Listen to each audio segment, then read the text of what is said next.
நம்முடைய கீழை நாட்டு மக்களுடைய உணர்வில் ஊறிப்போன ஒரு விஷயம் ஊழ் என்பது. முன்னை ஊழ் வாழ்விலே தொடர்ந்து வருகிறது என்கிற நம்பிக்கை அல்லது அறிவுபூர்வமான ஒரு அணுகுமுறை இஸ் வெரி லாஜிக்கல்.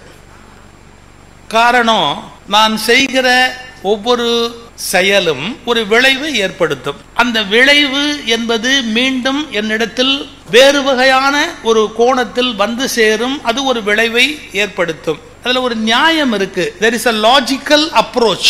அதுல நாம் செய்கிற செயல்களுக்கு தொடர்பே கிடையாது அப்படின்னு சொன்னா, ஏதோ பூமிக்கு வந்தோம், நாம சில செயல்களை செய்யறோம், அதுக்கு முன்னையும் பின்னையும் அதுக்கு எந்த விதமான தொடர்பும் கிடையாது அப்படின்னு சொன்னா அது சரியாக இருக்க முடியாது. எல்லா மதங்களுமே உலகத்துல விதியை பத்தி சொல்லுது, ஆனா எல்லாம் ஒரே அர்த்தத்துல சொல்லல. பௌத்த சமண மதங்களும் விதியை ஒப்புக்கொள்ளுகிறது, சைவ வைணவ மதமும் விதியை ஒப்புக்கொள்ளுகிறது, இஸ்லாம் கிறிஸ்தவ மதங்களும் விதியை ஒப்புக்கொள்ளுகிறது, ஆனா ஒரே அர்த்தத்துல இல்லை. எப்படி? பௌத்த சமண மதங்கள் என்ன சொல்லுகின்றன? விதி அல்லது வினை என்கிற கோட்பாடு அது வலிமையாக கர்ம வினை செயல்படும் அப்படிங்கிற அளவில் ஒப்புக்கொள்ளுகிறதே ஒழிய அதை உறுத்து வந்து ஊட்டுவதற்கு, உன்னிடத்தில் வந்து சேர்ப்பதற்கு, அதற்கான ஒரு விளைவை உன்னிடத்தில் ஏற்படுத்துவதற்கு ஒரு பரமாத்மா, ஒரு கடவுள் என்பது அவசியமில்லை என்பது சமண பௌத்த மதங்களுடைய கோட்பாடு. அதாவது ஒரு நபர் உட்கார்ந்துக்கிட்டு இந்த அக்கௌண்ட்ஸ் எல்லாம் பார்த்து அதன்படி உனக்கு கொடுக்க வேண்டியதை கொடுக்கறதுக்கெல்லாம் அவசியம் இல்லை அப்படிங்கிறது சமண பௌத்த மதத்தினுடைய கோட்பாடு. ஆனா இஸ்லாம் கிறிஸ்துவ மதத்தில் எப்படின்னு கேட்டா, எழுதுறாரு ஒவ்வொரு நெல்லின் தலையில கூட யாருக்குன்னு எழுதுறாருன்னு விதி எழுதுவதை பற்றிய குறிப்பு இஸ்லாத்திலையும் கிறிஸ்துவத்திலையும் கூட இருக்கு. ஆனா அவங்க என்ன சொல்றாங்க அப்படின்னு கேட்டா, நீ முன்னாடி ஜென்மத்தில் செய்த செயல் பின்னாடி ஜென்மத்தில் அதெல்லாம் கிடையாது, ஒரே ஜென்மம்தான். அதனால அது இறைவனா பார்த்து எழுதுவது. இப்ப இறைவனா பார்த்து ஒருத்தரை எம்பியா எழுதுவாரு, இறைவனா பார்த்து ஒருத்தரை எதிர்கட்சி எம்பியா எழுதுவார், இறைவனா பார்த்து ஒருத்தரை பார்வை இல்லாதவரா படைப்பார், இறைவனா பார்த்து ஒருத்தரை 3 கண்ணோட படைப்பார். நோபடி கேன் கொஸ்டின் ஹிம் அப்படிங்கிறது கிறிஸ்துவ இஸ்லாமிய கோட்பாடு. லாஜிக்கலா அதை ஏத்துக்கவே முடியாது. இப்ப நான் ஒண்ணு கேட்கிறேன், எனக்கு விதி எழுதுறதுக்கு அவர் யாரு? Who is he? நீ பூமியில போய் நாள்தோறும் ஒரு கூட்டத்தில் பேசி 10,000 பேர் உயிரை எடுத்து நீயும் படாத பாடுபட்டு அதெல்லாம் அவர் இஷ்டத்துக்கு அவர் எழுதுவாரு அப்படின்னு சொன்னா, வாட் ரைட் ஹி ஹஸ்? அது கடவுளாவே இருக்கட்டுமே, அவருக்கு என்ன பெரிய அத்தாரிட்டி இருக்குது? அப்படி ஒருத்தந்தால விதி நீ கண்ணு இல்லாம போற அப்படின்னு கொடுக்க முடியுமா? அதனால கிறிஸ்டியானிட்டி அண்ட் இஸ்லாம்ல சொல்லப்பட்ட விதி என்பது லாஜிக்கலா திங்க் பண்றவங்களால ஏற்றுக்கொள்ள முடியாது. இப்ப நான் சம்பந்தம் இல்லாம ஒரு கேள்வி கேட்கிறேன். கண் இல்லாம பிறந்தவங்க உலகத்தில் இருக்கிறாங்க, காது இல்லாம பிறந்தவங்க எவ்வளவு பேர் உலகத்தில் இருக்கிறாங்க, மூக்கு இல்லாம பிறந்தவங்க உலகத்தில் எவ்வளவு பேர் இருக்கிறாங்க, கை இல்லாம பிறந்தவங்க எவ்வளவு பேர் இருக்கிறாங்க, தொப்புள் இல்லாம பிறந்தவன் எவனுமே கிடையாது. லாஜிக்கலா யோசிச்சு பாருங்க. அது இல்லாம யாராவது பிறந்திருக்கிறானா சொல்லுங்க? இந்த உலகத்துல தொப்புள் இல்லாம பிறந்தவன் யாராவது இருக்கிறானா? அதுக்கு என்ன தொட்பூழ்னு பேரு? முன்னை தொடர்பு. ஊழ்னா தொடர்பு. தொட்பூழ் அப்படின்னு சொன்னா என் தாயோடு எனக்கு ஏற்பட்ட தொடர்பு, என் தாய்க்கு அவளுடைய தாயோடு ஏற்பட்ட தொடர்பு, அவளுக்கு அவள் தாயோடு ஏற்பட்ட தொடர்பு, அந்தரத்தில் வந்து என் பிறப்பு நிகழவில்லை, தொடர்ச்சியால் நிகழ்கிறது என்பதை விளக்குகிற வார்த்தை ஊழ், தொட்பூழ்னு பேர். முன்னை தொடர்பினாலே தான் நாம் வந்திருக்கிறோமே ஒழிய நம்ம சடனா இந்த உலகத்துக்குள்ள வர முடியாது. ஒரு தொடர்ச்சியின் காரணமாகத்தான் நம்முடைய பிறப்பு நிகழ்கிறது. உடலும் சரீரமும் முன்னை தொடர்ச்சியின் காரணத்தில் நமக்கு கிடைப்பதை போலவே வாழ்வில் இன்ப துன்பங்களும் மகிழ்ச்சி துக்கங்களும் கூட நமக்கு முன்னை தொடர்பு காரணமாகவே கிடைக்கிறது என்பது கீழை நாட்டு சமயங்களுடைய அழுத்தமான கோட்பாடு. இதுல சமண பௌத்தத்துக்கும் சைவ வைணவத்துக்கும் ஒரு தகராறு இருக்குது. ஏன்னா இதை தருவதற்கு ஒரு இறை என்பது அவசியம் இல்லைன்னு சமண பௌத்தர்கள் விட்டுட்டாங்க. இதை தருவதற்குன்னு ஒரு கடவுள் அவசியம் இல்லை அப்படின்ட்டாங்க. நாம கூட அதை தருவதற்கு ஒரு கடவுள்ங்கிறதுக்காக அவரை வச்சிருக்கல, அதுல இருந்து எஸ்கேப் பண்றதுக்கு மாத்திரை கொடுக்கறதுக்கு நமக்கு ஒரு கடவுள் வேண்டி இருக்குது. என்ன வேணாலும் வம்பே பண்ணுவேன், என்ன வேணாலும் பாவமே பண்ணுவேன். ஏன் என் பாவத்தின் மன்னிக்க கூடாது? என்னுடைய செயல்களை எல்லாம் மன்னிச்சு எனக்கு நல்ல பிறவி கொடுக்க கூடாது? நமக்கு பாவங்களை புண்ணியங்களை எழுதுவர இறைவன்கிறது ஒரு கோட்பாடு. ஆனா அதை விட ரொம்ப முக்கியம் என்னன்னு கேட்டா, அதிலிருந்து நம்மை விடுவிக்க கூடிய சக்தி அவனுக்கு உண்டு. அப்படிங்கிறதுக்கு நமக்கு ஒரு கடவுள் தேவைப்பட்டது. நம்ம எந்த எக்ஸ்ட்ரீமுக்கு போயிருக்கிறோம் அப்படின்னு சொன்னா, கடவுளே இந்த மண்ணுக்குள்ள மனிதனாக அவதாரம் என்று எடுத்து வருகிற போது விதி அல்லது வினை அவனுக்கும் கட்டுப்பாட்டை ஏற்படுத்தும். வைணவர்கள் அதுக்கு ஒரு டெக்னிக்கலா ஒன்று சொல்வாங்க, அது தானே ஏறிட்டு கொண்டது, அவர் தானே தனக்குத்தானே வருவித்துக் கொண்டது, தானே தனக்கு அவரே வகுத்துக் கொள்வது அப்படின்னு சொல்லுகிறார்கள். சொல்லட்டும். ஆனாலும் கொஞ்சம் ஆழமா யோசிக்கணும். எவ்வளவு தூரத்துக்கு யோசிச்சாங்கிறதுக்கு சொல்றேன் பாருங்க. ராமாவதாரம் கிருஷ்ணாவதாரம் இந்த கதையில எடுத்துக்கிட்டீங்கனாலே விதி எவ்வளவு தூரத்துக்கு வேலை செய்யுதுன்னு அந்த கதை அமைப்பிலேயே வைத்தார்கள். இப்போ கிருஷ்ணாவதாரத்தில் நீங்க எடுத்துக்கிட்டீங்க, அது பின்னால வந்தது. ராமாவதாரம் முன்னால இருக்கு. அந்த ராமாவதாரத்தில் நீங்க எடுத்துக்கிட்டீங்கன்னா அதே பரம்பொருள் 4 பேரா பிறக்கிறார். ராமன், லக்ஷ்மணன், பரதன், சத்ருகனன் பிறக்கிறாரு. தசரதனும் மற்றவர்களும் அவனை கொஞ்சுகிறார்கள். இங்க இந்த அவதாரத்தில் 4 பேரை ஒரே ஆள் கொஞ்சி இருக்கிறார். கிருஷ்ணாவதாரத்தில் என்னடா அப்படின்னு கேட்டான், ஒரே ஆளை 4 பேர் கொஞ்சி இருக்கிறான். கிருஷ்ணனுக்கு வசுதேவர் அவனுடைய பெற்ற தந்தை, வளர்த்தது நந்தகோபர். அப்ப நந்தகோபரையும் நந்தகோபருடைய துணைவையும் வசுதேவருடைய துணைவையும் இங்கு 4 ஒருவராகவும் அங்கு ஒருவனே 4 வருகிறது. ஒரு தொடர்பு அது. ராமாவதாரத்தில் ஒருவர் 4 கிருஷ்ணாவதாரத்தில் 4 ஒருவராக. இது ஒரு பெரிய விஷயமா தெரியாது. இதுக்கு அடுத்த ஸ்டேஜுக்கு போனோம். ராமாவதாரத்தில் அவர் யாருக்கு சைடு எடுக்கிறாரு? ராமாவதாரத்தில் அவர் சைடு எடுத்தது வாலியை கொல்லுகிறார், சுக்ரீவனுக்கு பட்டம் கட்டுகிறார். நீங்க தெளிவா புரிஞ்சுக்கணும். சந்தர்ப்பத்துக்கு ஏத்த மாதிரி கூட்டணி வச்சுக்கிறது தப்பு இல்லைன்னு பரமாத்மா நமக்கு சொல்லி இருக்கிறார்னு புரிஞ்சுக்கணும். பர்மனண்டா ஒருத்தரோட எல்லாம் இருக்க முடியாது, அதுக்கு தகுந்த மாதிரி மாத்திக்க வேண்டியதுதான் அப்படின்னு சொல்லி இருக்கிறார். அப்படி அர்த்தம் இல்லாமே இதை விட ஒரு வேடிக்கையான பொருள் இருக்கு. இந்த இந்திரன், இந்த கதைகள் இதையெல்லாம் தாண்டி வாலியை மறைந்திருந்து கொன்றது ராமாவதாரம். வாலியை மறைந்திருந்து கொன்றது ராமாவதாரம். விதி வலியது என்பதால் கிருஷ்ணன் மறைந்திருக்கும் போது வேடனால் அம்பு விட்டு கொல்லப்பட்டது கிருஷ்ணாவதாரம். அவர் காலில் புறா மாதிரி அந்த உள்ளங்கால் தெரியறத பார்த்து வேடன் அம்பு விட்டா செத்தான். அப்ப நம்மால் எப்படி கதை எழுதி வச்சிருக்கிறார்னா, கடவுளை கூட விதி கட்டுப்படுத்தும். போன ஜென்மத்தில் என்ன பண்ணாரோ அந்த ஜென்மத்துக்கு அடுத்த ஜென்மத்தில் அவரும் பதில் சொல்லி ஆகணும் அப்படிங்கிற அந்த கணக்கை கடவுளிடத்துல கூட பொருத்தி வைத்து நம்முடைய மதம் பார்த்து கொண்டே இருக்கிறது. இது ஒரு முன்னுரைக்காக சொல்றேன். இப்ப அதுக்கு அடுத்த ஸ்டேஜுக்கு போவோம். இந்த விதியிலிருந்து மனிதன் வெளியிலேயே வர முடியாதா? அதிலிருந்து அவன் தன்னை அறுத்து கொண்டு வெளியிலேயே வர முடியாதா? அது சிந்திக்கிறவனுக்குரிய கேள்வி, படிக்கிறவனுக்குரிய கேள்வி அல்ல. சிந்திக்கிறவனுக்குரிய கேள்வி வேறு, படிக்கிறவனுக்குரிய கேள்வி வேறு. என்னுடைய அபிப்பிராயம், நாட்டில் படிக்கிற 90 பேர் சிந்திப்பதில்லை. நாட்டில் படிக்கிற 90% மக்கள் சிந்திப்பதே கிடையாது. இப்ப சிந்திப்பவனுக்கு விடை வேறு, படிப்பவனுக்கு விடை வேறு. எப்படி சார்? புத்தர் கடைசி காலத்துல குளிச்சுட்டு, ஆத்துல குளிச்சுட்டு நடந்து போய் ஒரு மரத்தடியில உட்கார்றார் புத்தர். அப்படி உட்காருகிற போது அவருடைய காலடி தடத்தை ஒரு ஜோதிடர் பார்க்கிறார். புத்தர் யாருன்னு அவருக்கு தெரியாது. அப்போ அவருடைய காலடி தடத்தை இப்படி பார்த்துட்டு, சாமுத்திரிகா லட்சணத்துல வல்ல ஒரு ஜோதிடர் அவர்.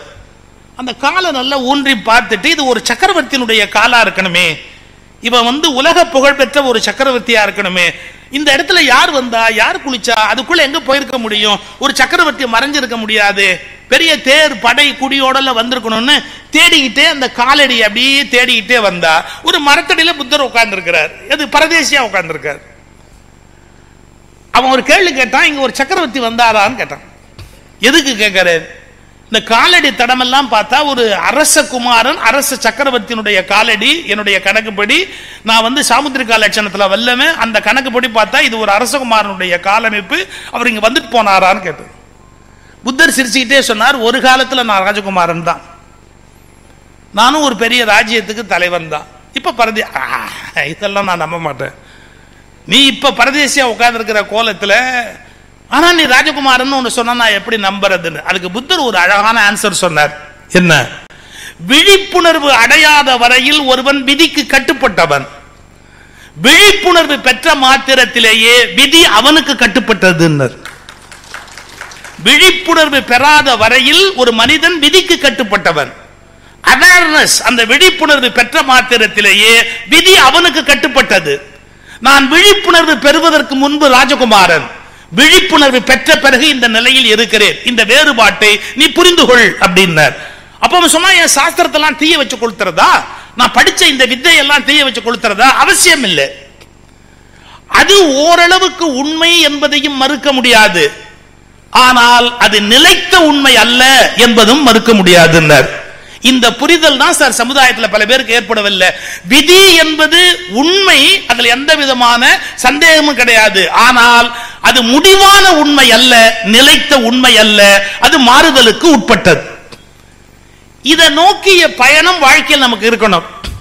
It is a truth but not the ultimate truth. அதுதான் அதுக்கான முடிவு அப்படின்னு விதியை நம்ம சொல்ல முடியாது. ஒரு எல்லை வரையில் அது உண்மையா தெரியும்.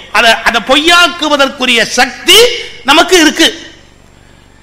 இந்த புரிதல் நமக்கு இருக்கணும். ஆனா நம்ம சாதாரணமா விதிங்கிறத எப்படி பயன்படுத்துறோம்னு கேட்டீங்கன்னா, எஸ்கேபிசம், எல்லாத்திலேருந்து தப்பிக்கிறதா இருந்தா அதுக்கு விதிங்கிற ஒரு வார்த்தை வசதியான ஒரு வார்த்தை.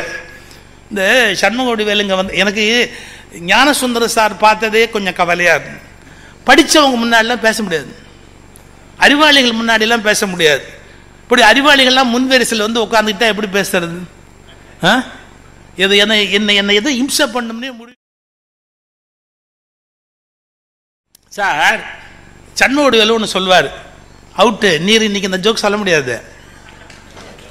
அதாவது நமக்கு வேற ஒண்ணுமே வழி தெரியலன்னு வச்சுங்க, கடைசியா பழிய தூக்கி போடுறதுக்கு விதி தான் பெஸ்ட், விதி தான் ஃபைனலான விஷயம், வேற எதுலையும் நம்ம ஒன்றும் பண்ண முடியாது அப்படின்னா. அவருக்கு ஒரு பாட்டி இருந்தாங்களாம். நிஜமா இருந்தாங்களா? அவங்க 95 வயசுக்கு அப்புறம் போயிட்டாங்களாம். அப்படி போனதுக்கு அப்புறம் துக்கம் விசாரிக்கிறதுக்கு எல்லாம் வருவான் பார்த்தீங்களா? அது மாதிரி துக்கம் விசாரிக்கிறதுக்கு அன்னைக்கு விட்டுருங்க, அன்னைக்கெல்லாம் முடிஞ்சு போச்சு. எழுத்த வீட்டுக்காரன் மறுநாள் காலையில் வர்றான். ஏன்னா சில பேர் குளிக்கிறதுக்கு முன்னாடி யாராவது செத்து போனா துக்கம் கேட்க வர மாட்டான், மறுநாள் குளிக்கிறதுக்கு முன்னாடி கேட்டுட்டு போனாதான் வசதி அப்படின்னு மறுநாள் குளிக்கிறதுக்கு முன்னாடி துக்கம் கேட்கறதுக்கு வர்றான். இவர்கிட்ட கேட்டிருக்கிறான், பாட்டி என்ன பண்ணுச்சு? உண்மையில யோசிச்சு பார்த்தா ஒன்றும் பண்ணல. 95 வயசுல போறதுக்கு என்ன பண்ணணும்? ஒன்றும் பண்ணல. இருந்தாலும் நெஞ்ச வலிக்குதுன்னு சொன்னா, நீங்க என்ன பண்ணீங்க? நாங்க என்ன பண்ணோமா? உடனே ஒரு காரை வச்சுக்கிட்டு தஞ்சாவூர் பெரிய ஆஸ்பத்திரி கூட்டு போலாம். நீ எல்லாம் படிச்சவனா? அவன் கேட்கறான், நீ எல்லாம் படிச்சவனா? 95 வயசுல தஞ்சாவூர் போற வரைக்கும் தாங்குமா? உள்ளூர்ல ஒரு டாக்டர் இருக்காரு, அவர்கிட்ட காட்டணுங்கிற அறிவு இல்லை, இப்படி பாட்டியை கொண்டுட்டீங்களேன்னா. நினைச்சாரா, சரி இபி கோல புக் பண்ணாம நம்மள விடமாட்டான் போல் இருக்குமே, என்ன பண்றது அப்படி. அவன் போயிட்டான். அடுத்தாம்பல ஒருத்தன் வந்தான், பாட்டி என்ன பண்ணுச்சு? நெஞ்ச வலிக்குது. என்ன பண்ணீங்க? தெருக்கோடியில் ஒரு டாக்டர் மாத்திட்டார். தெருக்கோடியில் ஒரு டாக்டர், அவரை போய் பார்க்கலாம் அப்படின்னு போனேன். அவன் கேட்டான், படிச்சவனா நீ? தெருக்கோடி டாக்டர் யமனுக்கு ஏஜென்சி எடுத்திருக்காய, நீ போய் அவங்ககிட்ட காட்டி பாட்டியை கொண்டே போட்டிய. ஸோ இன்னைக்கு நம்மளை அரெஸ்ட் பண்ணாம விட மாட்டாங்கன்னு முடிவு பண்ணிட்டார். பாட்டி என்ன பண்ணுச்சு? ஒன்றும் பண்ணல. இப்போ அதுக்கு மேல நம்ம எப்படி ப்ரொசீட் பண்ணுவோம்? பாட்டி என்ன பண்ணுச்சு? ஒன்றும் பண்ணல. அப்புறம் எப்படி போச்சு? விதி. நேரம் வந்தா நீயும் போகணும், நானும் போகணும்.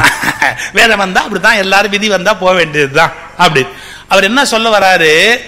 அன்ஆன்சரபிள் கொஸ்டின்ஸ், உங்களால் முடிவு சொல்ல முடியாத விஷயங்களை எல்லாம், விடை காண முடியாத வினாக்களுக்கெல்லாம் விதி என்பதை ஒரு முற்றுப்புள்ளியாக நாம் பயன்படுத்தி கொண்டிருக்கிறோம்.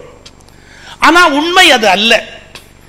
முன்னை செயலுக்கும் இப்போது நாம் அனுபவித்துக் கொண்டிருக்கிற சில இன்ப துன்பங்களுக்கும் தொடர்பு இருக்கிறது. இந்த இன்ப துன்பங்கள் முன்னைய செயலின் விளைவு அப்படிங்கிற ஒரு உணர்வு இருக்கு இல்லையா, அதைத்தான் நாம விதி அல்லது வினை அப்படிங்கிற கருத்துல சொல்றோம்.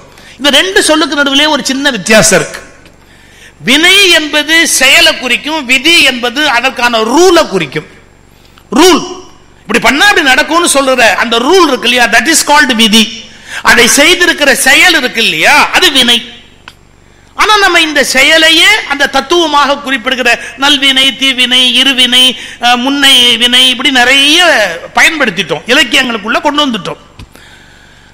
இப்ப எப்படி யோசிக்கணும் அப்படின்னு கேட்டா, இந்த வினை பயன் என்பது முயற்சியோடு சேர வேண்டும் என்பது கம்பன் வற்புறுத்துகிற ஒரு அழகான விஷயம். இந்த இடத்தை இளைஞர்கள் புரிஞ்சுக்கணும். நான் முதல்ல இளைஞர்களுக்கு ராமாயணம் எப்படி விதி கொள்கை பயன்படும் அப்படிங்கிறதுக்கான ஒரு இடத்தை மட்டும் முதல்ல சொல்ல விரும்புறேன். எது நடந்தாலும் அது விதின்னு சொல்லி பேசாம விட்டுற முடியுமா? உன் முயற்சி வேண்டாமா? நீ அதுக்கு உழைச்சிருக்க வேண்டாமா? அப்படி உழைக்காமையே எல்லாம் விதின்னு சொல்லிக்கிட்டே இருந்தா யாராவது ஏற்றுக்கொள்ள முடியுமா? அதுக்கு ஒரு உதாரணத்தை கவி சக்கரவர்த்தி கம்பன் சொல்றார். எங்க சொல்றார்? சுக்ரீவனும் ராமனும் முதலாக சந்திக்கிறார்கள். அந்த சுக்ரீவனும் ராமனும் சந்திக்கிற காலத்துல சுக்ரீவனுக்கு துணை இல்லாமல் இருந்த போது ராமன் துணையாக வந்து கிடைக்கிறார், பலமான துணையாக கிடைக்கிறார். ஆனா ராமன் சுக்ரீவனுக்கு துணை என்பது முக்கியம் அல்ல. ராமன் எப்படி சுக்ரீவனுக்கு துணையோ அப்படி சுக்ரீவனும் ராமனுக்கு பெரிய துணையாக தேவைப்படுகிற காலம் அந்த காலம். இது யாரும் புரிஞ்சுக்க மாட்டாங்க. சின்ன மனுஷனுக்கு பெரிய மனுஷன் தான் துணை வேணும்னு அவசியம் இல்லை. பல சமயத்தில் பெரிய மனுஷனுக்கு சின்ன மனுஷன் துணையும் அவசியமா தேவை. இன்னும் சொல்ல போனா பல சின்ன மனுஷனை கூட வச்சிருந்தா தான் நீ பெரிய மனுஷனாவே ஷைன் பண்ண முடியும். இது உலகத்தோட இயற்கை. இன்னும் அதை விட முக்கியமான பல சின்ன மனுஷனாவே வாழ்நாள் முழுக்க வச்சிருந்தாதான் நீ பெரிய மனுஷனாவே ஷைன் பண்ண முடியும். அது அதை விட முக்கியம். அதனால சின்ன மனுஷன் துணை எனக்கு தேவையில்லைன்னு யாரும் பேச முடியாது.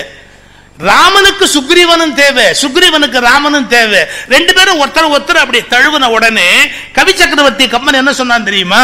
முயற்சியும் விதியும் இணைந்தது போல அப்படின்னு. எவ்வளவு அழகான வார்த்தை பாருங்க. முயற்சியும் முன்னை விதியும் நமக்கு இணைந்தால் எப்படி வாழ்வில் வெற்றி உண்டாகுமோ அதுபோல் இங்கே ராமனும் சுக்ரீவனும் இணைந்ததால் இருவருக்கும் வெற்றி உண்டாகிறது. கூட்டமுற்று இருந்த வீரர் குறித்தது ஓர் பொருட்டு முன்னாள் ஈட்டிய தவமும் முந்தை செய்தது, ஈட்டிய தவமும் பின்னர் முயற்சியும், பின்பு அவர்கள் செய்து கொண்டிருக்கிற முயற்சியும், முன்னை வினையும் பின்னர் முயற்சியும் இணைந்தது ஒத்தார். அது ரெண்டு இணைஞ்சா எப்படி ஒரு டீம் சக்சஸ்ஃபுல்லா இருக்குமோ அது மாதிரி வீட்டு வாழ் அரக்கர் என்னும் தீவினை வேரின் வாங்க கேட்டு உணர் கல்வியோடு ஞானமும் கிடைத்ததொத்தார். நாம முதல்ல ஒரு கன்க்ளூஷனுக்கு வருவோம். வெறும் விதின்னு பேசாம சோம்பேறித்தனமா இருக்கக்கூடாது. எல்லாமே முயற்சி தான், விதினே ஒண்ணு கிடையாது அப்படின்னு ஒரு என்ன சொல்றது மட்டை அடிக்கிற மாதிரி பேசிக்கொண்டே இருப்பதிலே அர்த்தம் கிடையாது. சில சமயத்தில் எல்லாமே பண்ணி நடக்காம போனது இல்லையா? எல்லாமே சரியாவே இருந்து இந்த உலகத்துல தோத்து போனவன் இல்லையா?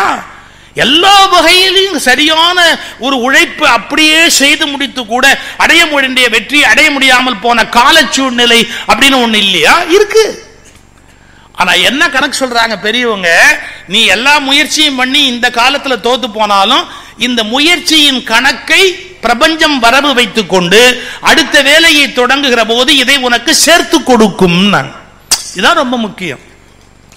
இப்ப அது உடனடியா பலன் தராட்டியும் பரவாயில்லை சார், இப்ப அது எந்த விதமான பலனும் தராம இருக்கலாம். ஆனா அது பின்னாளில் நீ முயற்சி ஒரு காரியத்தை தொடங்கும் போது சில சமயம் உழைப்பே இன்றி கூட உனக்கு ஒரு வெற்றியை தரும். ஏன்னா அது முன்னாடி நீ அதுக்கு உழைச்சிருக்கிற, அதுக்காக நீ பாடுபட்டு இருக்கிற, அதனுடைய பலனை இப்போது அது கொடுத்து கொண்டிருக்கு. அப்போ முதல்ல கம்பனுடைய கருத்து போக்கு எப்படி இருக்கிறது அப்படிங்கறத பார்க்கிறோம். சரி, விதியை ஒத்துக்கொண்டு கம்பன் பேசிய இடங்கள் இருக்கு, விதி எப்படி பணி செய்கிறது அப்படின்னு சொல்றதுக்கான இடம் இருக்கு. உங்களுக்கு அந்த காட்சியை நினைவு ஊட்டினா புரிஞ்சுக்குவீங்க. ராமனுக்கு பட்டாபிஷேகம் இல்லைன்னு சொல்லிட்டாங்க. பட்டாபிஷேகம் இல்லைன்னு சொன்ன உடனே ரொம்ப கோபம் வருது லக்ஷ்மணனுக்கு. இது என்ன நியாயம், கொடுக்க வேண்டியவனுக்கு கொடுக்க வேண்டிய ஆட்சியை கொடுக்கலையே அப்படிங்கிற ஒரு வருத்தம் வருது லக்ஷ்மணனுக்கு. அப்போ கண்ணோ பின்னான்னு திட்டுறான், அப்பா உட்பட எல்லாரையும் உட்பட அவன் தனா பின்னான்னு திட்டுறான். அம்மா கைகேயை திட்டுறான். அப்ப ராமன் அவனை சமாதானப்படுத்துறான். டே என்னடா இப்படி பேசுற, கோபமா பேசுற, ஒரு நதியில தண்ணீர் வரலன்னு சொன்னா அது நதியோட தப்ப, ஒரு நதியில தண்ணீர் வரலன்னு சொன்னா மழை பெய்யாம இருக்கலாம், மலையிலிருந்து தண்ணீர் வராம இருக்கலாம். அப்ப யாருடைய பிழை? நதியின் பிழை என்று நரும் புனல் இன்மை. நதியில தண்ணி வரலன்னா நதியை கோச்சுக்க முடியுமா? அற்றே பதியின் பிழை என்று யாரு? தசரதனுடைய தப்புன்னு நினைக்கிறியா? கிடையாதுடா. எங்கேயாவது இவ்வளவு அன்பு காட்டுற அப்பா திடீர்னு கூப்பிட்டு ஆட்சி உனக்கு இல்ல வெளியே போ காட்டுக்கு போன்னு சொல்லுவாரா? பதியின் பிழை என்று பயந்து நம்மை புறந்தாள் மதியின் பிழை என்று. நம்மளை வளர்த்து ஆளாக்குனாலே அம்மா கைகேயி, அவளுக்கு திடீர்னு புத்தி கோளாறு இப்படி வருமா? அவ இந்த வார்த்தையை சொல்வாளா? மதியின் பிழை என்று மைந்த விதியின் பிழை. இது விதியினால ஏற்பட்டது. நீ இதற்கு என்னை வெகுண்டது சார். இந்த டாக்டர்ஸ் என்ன பண்ணுவாங்க, சில நேரத்தில் எந்த மருந்தும் கொடுக்க முடியலன்னா ஸ்லீப்பிங் டோஸ் போட்டுருவாங்க. வேற எந்த மருந்தும் ஒர்க் அவுட் ஆகல, அவருக்கு என்ன பண்றது? இப்போதைக்கு பெயின் தெரியாம இருக்கணும். அந்த பெயின் தெரியாம இருக்கிறதுக்கு ஒரு செடக்டிவ் இன்ஜெக்ஷன் தூக்கி போட்டு விட்டுருவாங்க. அதை போட்டாச்சுன்னு சொன்னா அந்த வலி தெரியாது. அது மாதிரி இந்த விதிங்கிற வார்த்தை இருக்கு பாருங்க, நமக்கு பல தோல்வியின் வலி தெரியாதபடி காப்பாற்றக்கூடிய மிக வலிமையான செடக்டிவ் இன்ஜெக்ஷன். அது என்ன பண்றது? எல்லாம் பண்ணிட்டோம், ஆனா விதியை ஒன்றும் பண்ண முடியாது பார்த்தீங்களா அப்படின்னா, நம்ம லெவலுக்கு நம்ம எல்லாம் பண்ணிட்டோம், ஆனா நமக்கு நேரம் சரியா வரல, அதோட முடிஞ்சு போச்சு. சோ அந்த விதியின் பிழை என்பது ஆறுதலுக்கான ஒரு வார்த்தையாக பயன்படுத்தப்படக்கூடியது. ஒருவரை அமைதிப்படுத்துவதற்காக பயன்படுத்துவதற்கு உரிய அருமையான ஒரு சொல்லாக அது கருதப்படுகிறது. இதுக்கேண்டா நீ கோவப்படுற, என்னை நீ வெகுண்டது? அந்த அந்த பாடம் மேல அப்படி கொஞ்சம் கொஞ்சமா வரும். ரமண மகரிஷி ஒரு வார்த்தை சொல்றாரு, நீ என்னை முயன்றாலும் நடப்பது தான் நடக்கும், நடக்காதது அப்படின்னு முடிவு பண்ணிட்டா அது என்னை முயன்றாலும் நடக்காது, இதுல நீ ஏன் பெருசா வருத்தப்பட்டுக்கிற அப்படின்னு ஒரு கேள்வி கேட்பார். அது ஞானம் வருவதற்கான ஒரு வழி. சரி, நம்ம என்ன முயற்சி வேணாலும் பண்ணாலும் நடக்கிறது மட்டும்தான் நடக்குமே ஒழி, அதுக்கு மேல ஒன்றும் நடக்காது அப்படின்ற ஒரு முடிவுக்கு வருவதற்கு துணையா இருக்கும். மன அமைதி, மன ஆறுதல், விடை காணாத வினாக்கள், அதற்கு விதி என்பது துணையா இருக்கும். அதை காட்டுகிறார். ராமன் ராஜ்யத்தை இழந்துட்டான். இழந்த ராமன் தன்னுடைய தாயாரை போக்குறான். அப்படி பார்க்க போகும்போது அவனுக்கு விதி நிற்கிறது என்று கம்பன் பாடுகிறார். எப்படி போறாரு? அந்த இடம் உங்களுக்கு தெரியும். குழைக்கின்ற கவரியின்றி கொற்றவன் குடையும் இன்றி இழைக்கின்ற விதி முன் செல்ல. விதி முன்னாடி போதும், இழைக்கின்ற விதி முன் செல்ல. பின்னால அப்படியே நெஞ்சில் அடிச்சுக்கிட்டு ஒண்ணு போகுது, தர்மம் பின் இறங்கி ஏக. பின்னாடி நின்று அழுது கொண்டே போகிறது தர்மம். ஐயோ, ராமன் காட்டுக்கு போக வேண்டி இருக்குது, எவ்வளவு தவறு, எவ்வளவு தவறு, நல்லவர்கள் துன்பப்பட வேண்டி இருக்கிறது.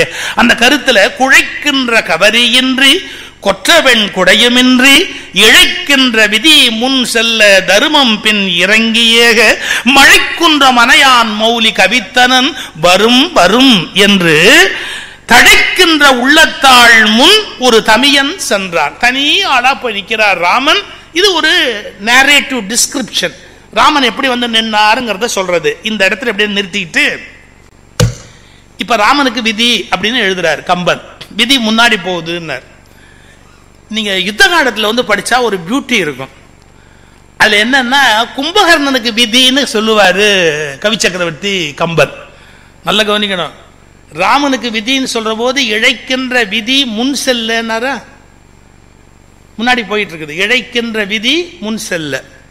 கும்பகர்ணனுக்கு எப்படிடா போகுதுன்னா, விதி நின்றது பிடர் பிடித்து உந்த நின்றது. என்ன சார் டிஃபரன்ஸ்? பின்னாலேருந்து தள்ளுதுறான். அதுவும் இந்த பிடர் பிடித்து உந்த அப்படி பின்னாலேருந்து விதி கும்பகர்ணன் தள்ளுதா. எப்படி? விதி நின்றது பிடர் பிடித்து உந்த நின்றதுன்னா இந்த இடத்துல கம்பன் தூக்கி சாப்பிட்டார். எப்படி? ராமனுக்கு விதின்னு சொல்றது மரியாதையா முன்னாடி போகுது, கும்பகர்ணனுக்கு பின்னாலேருந்து தள்ளுது. இதை போலீஸ் அரெஸ்ட் பண்ற காட்சியை பார்த்தா புரியும். எப்படி? பெரிய மனுஷனை அரெஸ்ட் பண்ண வேண்டியிருக்குன்னு வச்சுங்க. இப்ப நிறைய பெரிய மனுஷன் உள்ள போக வேண்டி வந்தான். பெரிய மனுஷனை அரெஸ்ட் பண்ண வேண்டியிருக்குன்னு வச்சுங்க. போலீஸ் எப்படி பேசுவாங்க தெரியுமா? Excuse me sir, you are under arrest. ஏன் நாளைக்கு பவருக்கு வந்துட்டேன், அதனால போலீஸே பணிவா பேசுவாங்க. Excuse me sir, you are under arrest அப்படின்பா. அப்புறம் ப்ளீஸ் ஃபாலோ மீ, நீங்க பின்னாடி வாங்க அப்படின்ட்டு ஜென்ட்லா அது போட்டுக்கு அப்படியே போகும். எது? போலீஸ் ஆஃபீஸர் மேல போவான். பேட்ட ரவுடிய பெரியார் பின்னாலே தள்ளுவான். இதை கம்பன் நினைச்சு எழுதினாரோ நினைக்காம எழுதினாரோ தெரியல. இதை எழுதுனதை படிச்சப்ப எனக்கு ஞாபகம். ராமன் கிட்ட அவ்வளவு மெஜஸ்டிக்கா இழைக்கின்ற விதி முன் செல்ல, ஆனா அதுவே கும்பகர்ணனுக்கு விதி நின்றது, பிடரு பிடித்து உந்த நின்றது. நீங்க இது இப்படியே எடுத்துக்காதீங்க, நான் சொன்னதுக்காக அப்படியே எடுத்துக்காதீங்க. நீ சொன்ன எதை எடுத்துக்கிட்டோன்னு கேக்குறீங்களா? நான் சொன்னது நிறைய கேட்டுருந்தா நாடு உருப்பிட்டு இருக்குமே. இருக்கட்டும், அது ஒரு பக்கம் அப்படியே இருக்கட்டும். அதாவது எப்படி எடுத்துக்கணும் தெரியுங்களா? நீ எப்படிப்பட்டவனாக இருக்கிறாயோ அதற்கேற்ப விதி உன்னிடத்தில் பணிந்து போகும் என்ற உண்மையை புரிந்து கொள்ளுங்கள். உங்களுக்குள்ள அந்த ஞானமும் அந்த தைரியமும் இருந்த விதி வரணும், பின்னாடி பாட்டுக்கு வரட்டும். இப்ப ரமண மகரிஷிக்கு பிளவை நோய் வருது முதுகுல, ராமகிருஷ்ண பரமஹம்சருக்கு தொண்டையில வருது நோய். அவங்க அதை சீரியஸா எடுத்துக்கிட்டு கஷ்டப்பட்டு அழுதாங்களா? அதே நோய் வேற ஒருத்தனுக்கு இருந்தா என்ன ஆர்ப்பாட்டம் பண்ணியிருப்பான், எவ்வளவு அமங்கலம் பண்ணியிருப்பான். சோ நான் ஒரு வார்த்தை சொல்றது உண்டு, சஃபரிங் இஸ் மேண்டேட், அதாவது ப்ராப்ளம் இஸ் மேண்டேட்டரி. புரியுதா உங்களுக்கு? Problems are mandatory, but suffering is optional.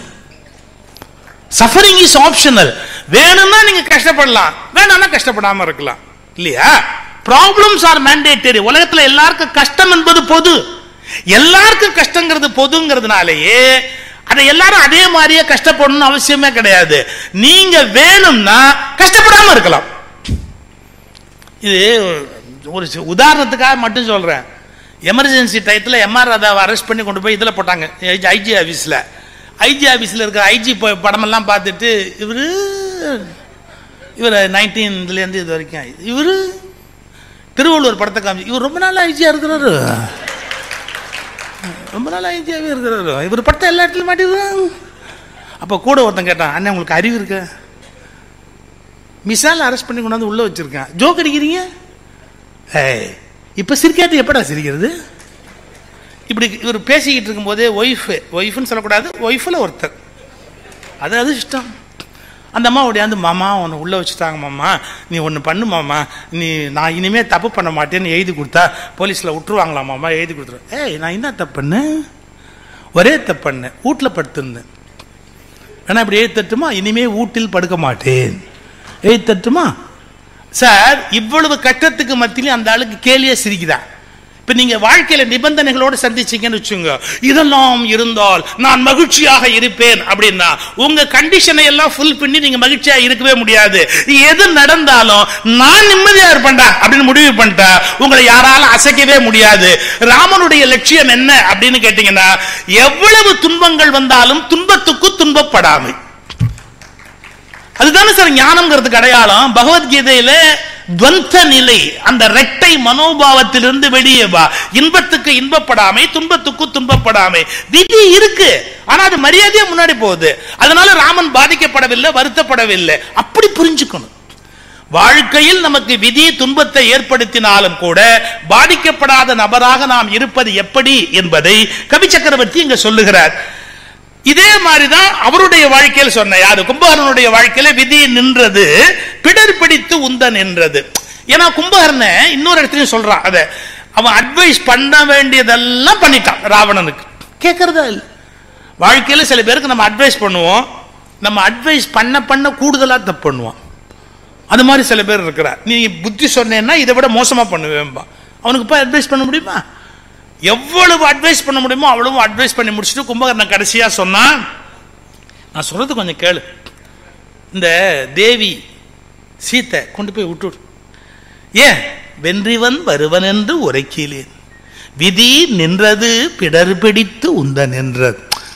அந்த இந்த ஒரு வரியை மட்டும் சொன்னா, அதுக்கு முந்தின வரியை நீங்க இப்ப பார்க்கணும். வென்றிவன் வருவன் என்று உரைக்கிலேன், நான் கண்டிப்பா ஜெயிச்சுட்டு வருவேன்னு சொல்ல முடியாது. வென்றிவன் வருவன் என்று உரைக்கிலேன், விதி நின்றது பிடரு பிடித்து உந்த நின்றது. பொன்றுவன் செத்து போவேன், பொன்றுவன் பொன்றினால் பொலன்கொள் தோழியை நன்று என நாயக விடுதி. என் மரணத்தின் மூலமாவது நீ ஒரு கல்வியை கற்று அந்த சீத்தம்மாவை கொண்டு போய் அங்க விட்டுட்டு வர மாட்டியா என்று தன் மரணத்தின் மூலமாவது ராவணன் கல்வி கற்க வேண்டும் என்று விரும்புகிறார் கும்பகர்ணன். இப்போ ஒரு சூழ்நிலை அது ராமனுக்கு எப்படி இருந்தது, இவனுக்கு கும்பகர்ணனுக்கு எப்படி இருந்தது என்பதை படம் பிடித்து காட்டுகிறார் கவி சக்கரவர்த்தி கம்பர். இப்போ ஒரு கேள்வி வரும், மனிதர்களுக்கு விதி என்பது காலத்தினால வருகிறது, சூழலால வருகிறது, முன்பு செய்த செயல்களால வருகிறது. இதுல கூட சயின்ஸ் ஒரு கடுமையான கேள்வி கேட்குது. நீங்க உங்களை எத்தனை பேர் பிறவி மறுபிறவி என்பதை பற்றியே ஒப்புக்கொள்ளுகிற தைரியம் இருக்கான்னு எனக்கு தெரியாது. நான் அதை ஒப்புக்கிறேன். கண்டிப்பா ஒவ்வொரு மனிதனுக்கும் பல பிறவி உண்டு. எழுகடல் மணலை அளவிடின் அதிகம் எனதிடர் பிறவி அவதாரம். எழுகடல் மணலை அளவிடின் அதிகம் எனதிடர் பிறவி அவதார். 7 கடல் மணலை கூட அள்ளிடலாம், என் பிறவி என்னன்னு நான் அணக்க முடியாதுங்கிறார் அருணகிரிநாதர். அது உண்மை. கண்டிப்பாக முன்னை பிறவி அடுத்த பிறவி என்ற ஒரு கணக்கு இல்லைன்னு சொன்னா லாஜிக்கே இல்லாம போயிடும் உலகத்துல. அதை நம்ம தெளிவா புரிஞ்சுக்கணும். இதுதான் கீழே நாடுகள் உலகத்துக்கு கொடுத்த மிகப்பெரிய தர்மம். அது பௌனம், அது பௌத்தமா இருக்கலாம், சமணமா இருக்கலாம், சைவமா இருக்கலாம், வைணவமா இருக்கலாம், எதுவா இருந்தாலும் இந்த பல பிறவை எடுப்பதால நம்முடைய இன்ப துன்பம் என்பது தொடர்கிறது அப்படிங்கிற கருத்து ஆழமான கருத்து. பட் அது மெடிக்கல்ல என்ன கொஸ்டின் இருக்கு அப்படின்னு கேட்டீங்கன்னா, மெடிக்கல் சயின்ஸ்ல இருக்கிற பெரிய கொஸ்டின் என்னன்னு கேட்டீங்கன்னா, அவங்களுடைய தியரி படி மெமரி சீட்டுங்கிறது பிரெயின் மட்டும்தான். மெமரி சீட், ஒரு விஷயம் நடந்ததுன்னு சொன்னா அதை மெமரி பதிவு பண்ணிக்கும். நீங்க மரண தருவாயில் இருக்காங்க பாத்தீங்களா, செத்த மாதிரி உள்ள போயிட்டு வெளியே வந்தவங்க இருக்கிறாங்க. அவங்க எல்லாரும் ஒரே எக்ஸ்பீரியன்ஸ் தான் சொல்றாங்க. என்ன சொல்றாங்க தெரியுங்களா? ஒரு ஒளி இருந்தது, அதை நோக்கி நாங்க வேகமா போற மாதிரி இருந்தது.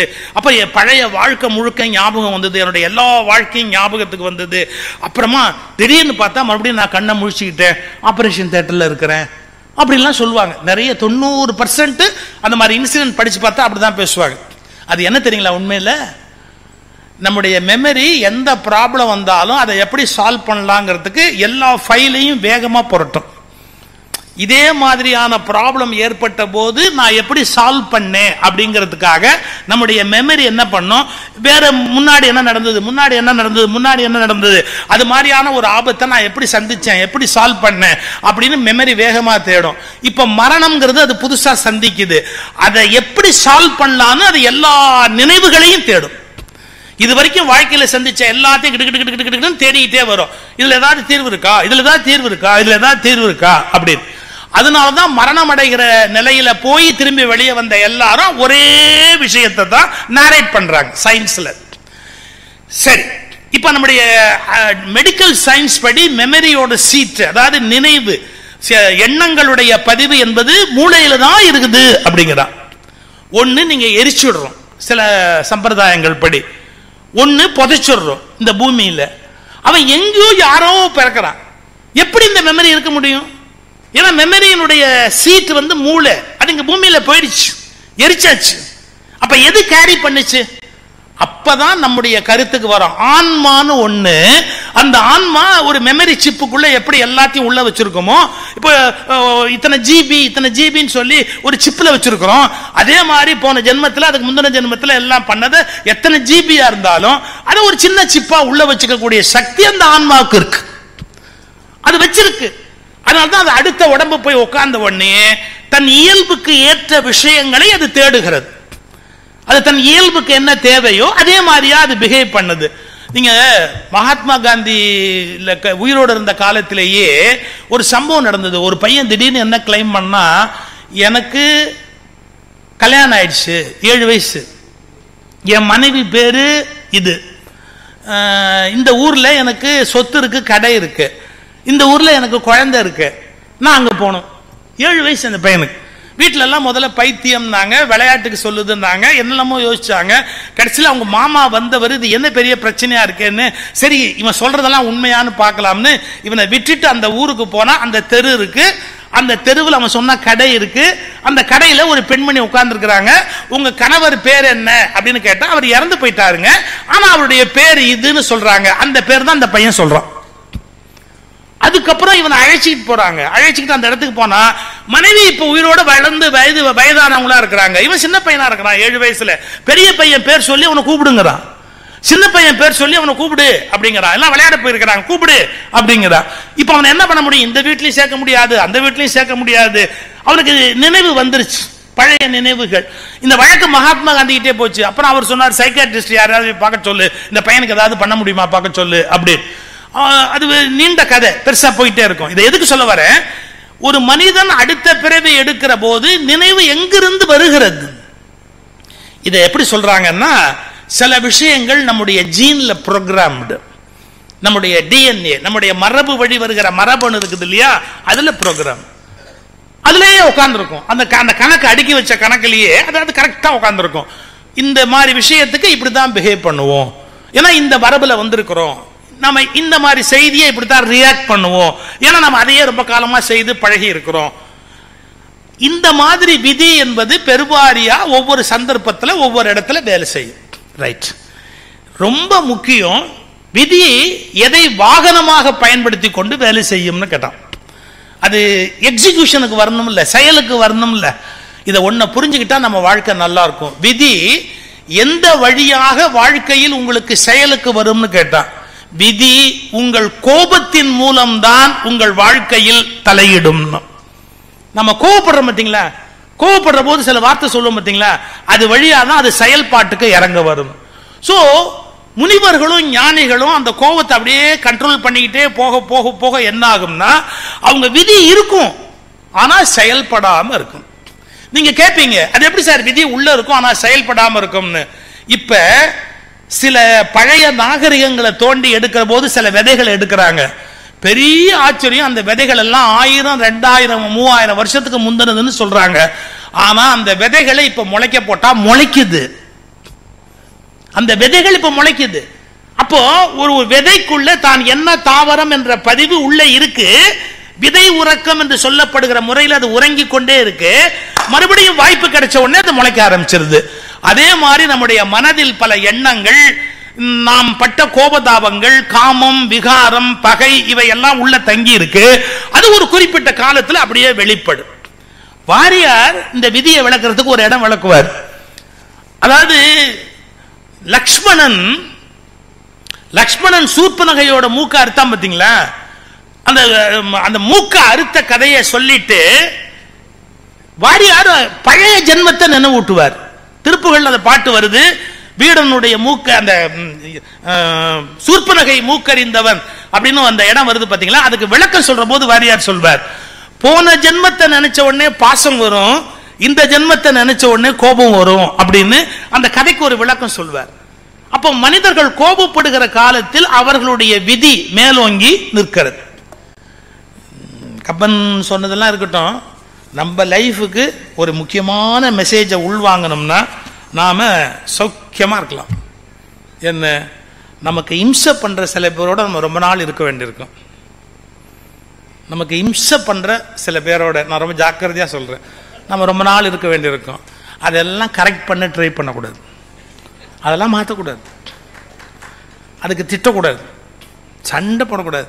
ரைட்டு, கணக்கு செட்டில் ஆகுது, திரும்பி விட்டோம்னா புரளாங்காயி மறுபடியும் எப்பாவது வரும், அதை விட பேசாமல் இருந்துட்டா பரவாயில்ல அப்படின்ட்டு அது காதிருந்து நம்ம செவிடா இருந்துட்டோம்னு வச்சுக்கோங்க. சில சமயத்தில் பல இடங்களில் விதியிலேருந்து ஜெயிச்சு வெளியே வந்துடலாம். எனக்கு அவர் சொல்லலைன்னா தூக்கம் வராது. திருச்சி சிவகுரு வீட்டில் கல்யாணம்.